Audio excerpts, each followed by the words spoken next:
نحمده ونصلي على رسوله الكريم اما بعد اعوذ باللہ من الشیطان الرجیم بسم اللہ الرحمن الرحیم۔ آج ہم صحیح بخاری کی حدیث نمبر 97 پڑھیں گے۔ باب تعلیم الرجل امتہ و اہلہ، یہ باب اس بارے میں ہے کہ مرد کا اپنی باندی اور گھر والوں کو تعلیم دینا ضروری ہے۔ بسم اللہ الرحمن الرحیم۔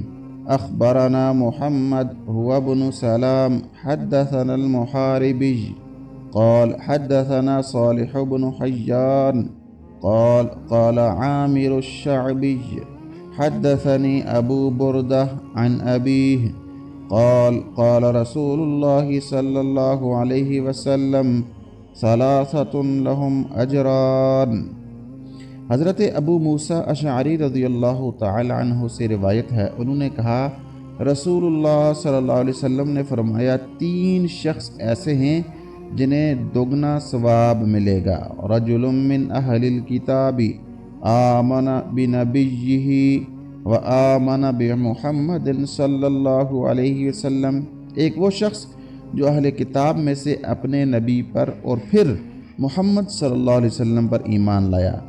وَالْعَبْدُ الْمَمْلُوكُ إِذَا أَدَّ حَقَّ اللَّهِ وَحَقَّ مَوَالِيهِ، اور دوسرا وہ غلام جو اللہ تعالیٰ کا اور اپنے مالکان کا حق ادا کرتا رہا۔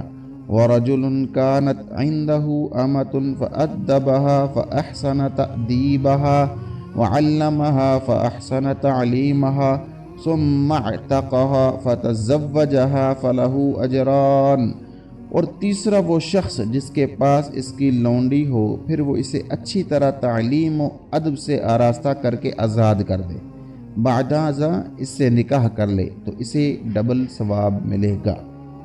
ثم قال عامر اعطیناکہا بغیر شیء قد کان یرکب فیما دونہا الی المدینہ، پھر عامر نے کہا یہ حدیث ہم نے تمہیں کسی چیز کے بغیر ہی دے دی، ورنہ اس سے کم تر مسئلے کے لیے مدینہ تک کا سفر کیا جاتا تھا۔ اس حدیث میں لونڈی کا ذکر واضح طور پر موجود ہے اور اسی بات کو بیوی پر بھی لاگو کیا گیا ہے۔ اہل کتاب سے مراد وہ یہودی اور عیسائی لوگ ہیں جنہوں نے اسلام قبول کر لیا، اور اس حدیث سے یہ بات بھی سمجھ آتی ہے کہ صرف تعلیم کافی نہیں بلکہ ادب سکھانا اور اچھی تربیت دینا بھی بہت ضروری ہے۔ اگر علم ہو لیکن تربیت نہ ہو تو اس سے علم سے مکمل فائدہ نہیں اٹھایا جا سکتا۔ یہ بھی معلوم ہوتا ہے کہ ہمارے بزرگان دین کے ایک ایک علم کے لیے لمبے لمبے سفر کرتے تھے۔